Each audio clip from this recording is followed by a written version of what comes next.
알아서 멈추는 차, 세상에 없던 새로운 안전 시스템 시티 세이프티.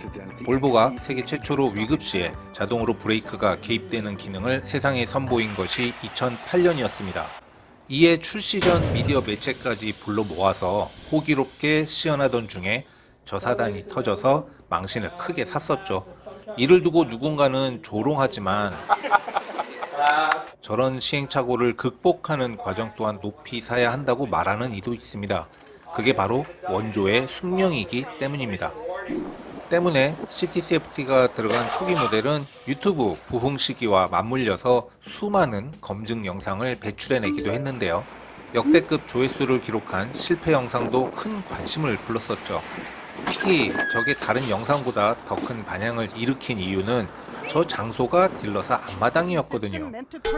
그런데 저 테스트는 새로운 기능에 대해 정확한 숙지를 하지 못한 딜러와 소비자의 무지에서 비롯된 애초부터 잘못된 테스트였습니다. 안전 기능들은 모두 명확한 작동 범위와 조건이라는 게 정해져 있습니다. 그래서 이를 미리 정확히 인지하고 있지 않으면 억울함을 호소하고 있습니다. 이처럼 사고가 날 수 있고, 그래서 이번 영상에서는 볼보 안전 기능에 대해 알아두면 좋을 몇 가지 내용을 정리해봤습니다. 매뉴얼 내용이 일단 기준이지만 업데이트된 내용이 나중에 매뉴얼에 들어가지 않는 경우도 있기 때문에 종합적으로 아우러서 이야기해보겠습니다. 차가 자동으로 판단해서 뭔가를 보조해주는 기능은 결코 한번 개발해놓고 끝나는 것이 아닙니다. 지속적으로 오류를 피드백 받아가면서 업데이트를 통해 기능의 신뢰성이 확보되어 가는 과정이 수반됩니다. 그렇기 때문에 초창기에는 먼저 연식별로 세이프티 시스템의 세대를 구분 지으면 아래와 같습니다. 초기 모델은 시티 세이프티라고 칭했는데 풀체인지된 신형 모델부터는 안전 시스템이 대폭 향상되면서 보다 광범위한 의미를 담아 인텔리 세이프티라고 명명했습니다. 지금 판매되는 모델도 OS만 바뀌었지 거의 동일한 기능을 유지하고 있고요. 시티 세이프티는 모드 1과 모드 2로 나뉘는데요. 12년식까지가 모드 1입니다. 기본적으로 시속 4km 이상에서부터 활성화되고 앞 차량과의 상대 속도차가 30km 이하일 때만 작동합니다. 속도차가 15km 이하일 때는 완전 정지까지 가능하지만 그 이상에서는 감속으로 충격을 완화시켜줍니다. 디폴트 설정이 항시 작동이기 때문에 필요한 경우에는 언제든 저렇게 기능을 끄면 되고요. 13년형부터 시티 세이프티 모드 2로 업그레이드 되는데요. 최대 작동 속도가 기존 30km에서 50km로 확대되었습니다. 그리고 대략 25km까지는 충돌 전 완전 정지가 가능하고 그보다 더 높은 속도에서는 충돌을 피할 수는 없지만 감속으로 충격을 완화시켜줍니다. 이후에도 OS 업데이트가 돼서 보행자와 자전거 탄 사람에게까지 작동할 정도로 업그레이드가 되었고요. 하지만 OS 업데이트와는 무관하게 기종별로 적용 유무가 갈리는 안전 시스템도 있습니다. 사각지대와 차선 이탈 감지 기능인데요. 먼저 사각지대 감지 기능. 블리스는 볼보가 2003년에 카메라 촬영 방식을 도입해서 처음 개발한 방식이고 2014년형에서 페리가 되기 전까지 근 10년간 사용했었습니다. 이 시스템이 처음 개발되었을 때는 획기적이었겠죠. 하지만 카메라 방식이라는 시스템의 물리적 한계 때문에 낮에는 제법 잘 작동하지만 밤이나 우천시 그리고 일몰시 등의 특정 시간대에는 신뢰성이 많이 떨어집니다. 오작동도 빈번한 편이고요. 아주 맛이 갔군요 그냥. 결국 12년도에 V40이 처음 나올 때 레이더 방식 블리스로 바뀌었고 이후 전 모델로 확대 적용되었습니다. 하지만 S80과 XC70은 16년형에서 단종될 때까지도 카메라 블리스를 썼습니다. 레이더 방식 블리스로 바뀌면서 비로소 주변 환경의 영향을 거의 받지 않게 되면서 작동 신뢰도는 아주 높아졌습니다. 후진 시에 후측방 경고 기능과 고속 접근 차량 감지 기능도 레이더 방식 블리스가 들어가면서 가능해진 기능들이죠. 차선 이탈에 관한 안전 기능도 처음에는 소리 경보만 가능했었습니다. 시속 65km 이상에서부터 작동되는데요. 경고음이 지나치게 작은 편이고 감도를 올려도 차선을 거의 물었을 때 소리가 나기 때문에 졸다가 경고음에 깨서 상황 파악하고 핸들을 잡을 때쯤에는 이미 차선을 넘어간 수준이 되기 때문에 실질적인 도움이 되기는 어려운 수준이었습니다. 이후 유압 방식이 아닌 모터 파워가 개입되는 MDPS 조향 방식으로 바뀌면서 비로소 차선 이탈 시 자동으로 핸들 조향이 개입되면서 확실한 도움이 되는 수준으로 업그레이드가 되었습니다. 하지만 여기에서도 S80, XC70은 제외가 돼서 결과적으로 이 두 기종은 카메라 블리스, 차선 이탈 소리 경고만 가능했습니다. 어댑티브 크루즈 기능에 대해서도 꼭 알아두어야 할 것이 두 가지가 있는데요. 사용하다 보면 위와 같은 상황을 자주 접하게 됩니다. 첫 번째 경우 내차 속도가 30km 미만이면 정지된 차량을 레이더가 다시 잡아서 자동으로 감속 정차까지 됩니다. 하지만 30km 이상에선 정지 차량을 잡지 못하고 앞 차량이 빠진 순간 시스템이 내가 설정한 속도로 가속시키기 때문에 위험한 상황으로 이어질 수도 있습니다.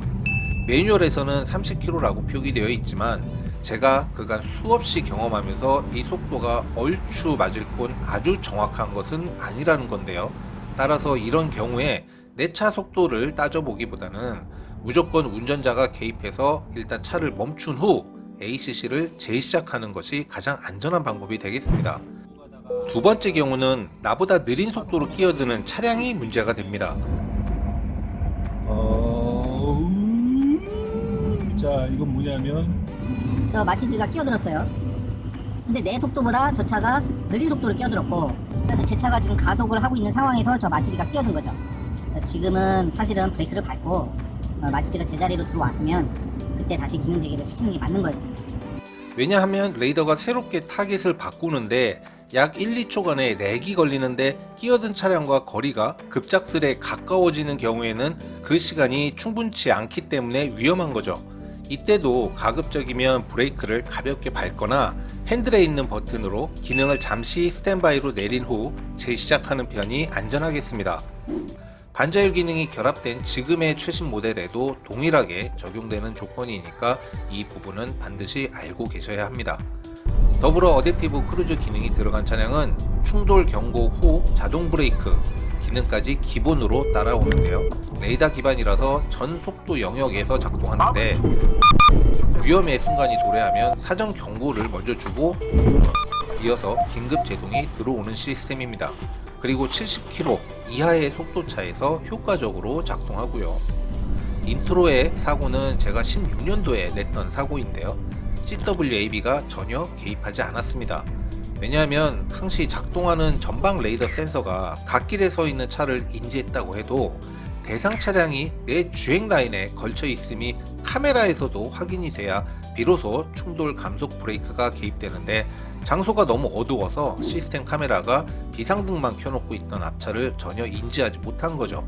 제 차의 속도도 90 정도여서 좀 빨랐고요.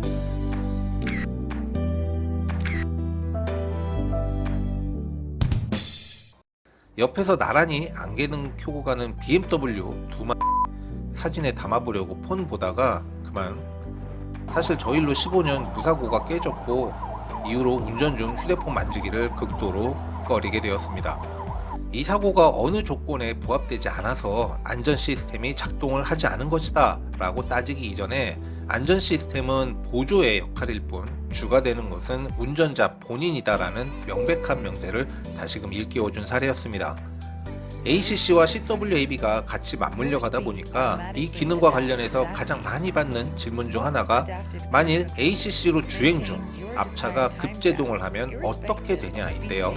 이럴 때도 CW는 발동하지만 ACC 기능에서는 최대 브레이크 제동력의 40%만 개입시키기 때문에 이론적으로 내가 풀브레이크를 때려서 추돌을 막을 수 있는 상황이라면 ACC에서는 추돌을 피할 수 없습니다.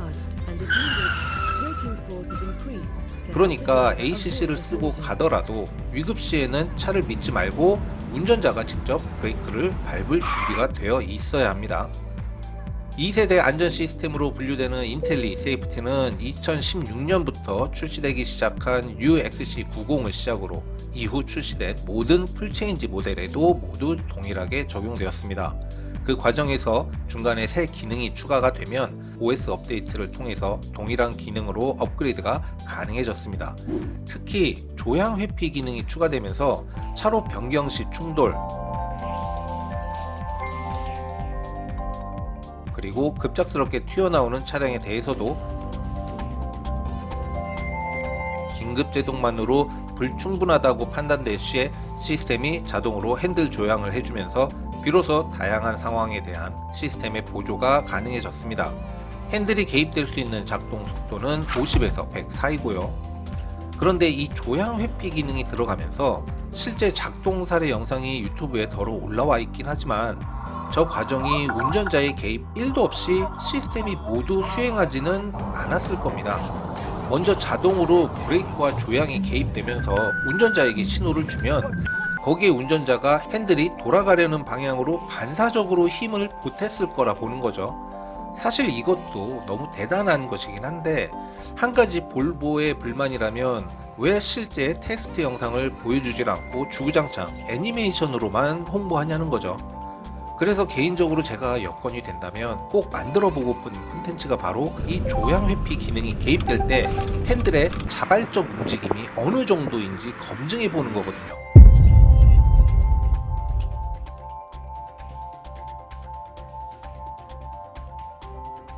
신형은 구형 모델과는 다르게 대상체를 명확히 구분짓기 때문에 펜스나 박스 같은 것들에는 반응하지 않는다는 차이도 있겠습니다. 기존에 있던 후측방 경고 기능에 위급시 브레이크 제동도 가능해졌는데요. 유효 속도는 15km입니다. 그리고 앞서 말했듯이 ACC 기능은 작동 조건이 똑같습니다. 신형 모델에는 여기에 차로 중앙을 유지시켜주는 반자율 기능이 추가되었죠. 반자율 기능은 140km까지만 지원이 되고 단순 ACC는 200km까지 속도 세팅이 가능합니다. 하지만 실질적으로 저렇게 높은 한계 속도까지 꽉 채워 쓰시는 분은 없겠죠. 안드로이드 OS로 넘어오면서 기존 세이프티 시스템의 후진 시 장애물에 대한 긴급 제동 기능이 추가되었습니다. 유효 속도 영역은 10km로 조금 작은 편인데 왜냐하면 이 기능은 레이더가 기반이 아니라 피드백에 렉이 좀 있는 초음파 센서 기반의 작동이기 때문입니다. 그렇기 때문에 빠른 속도로 후진하게 되거나 얇은 모서리 같은 초음파 센서가 인지하기 어려운 대상체에는 작동하지 않을 수도 있습니다. 지금은 저 기능이 너무 민감하게 작동한다는 것이 불만사항이죠. 내년에는 새로운 하드웨어로 중무장한 EX90이 나오면서 3세대 안전 시스템으로 대폭적인 업그레이드가 될 예정입니다. 그런데 요즘 컴퓨터 기반의 전자기기들이 다 그렇죠. 하드웨어보다는 소프트웨어의 비중이 훨씬 더 높습니다. 완성도가 떨어지는 센서스 OS 버전에서도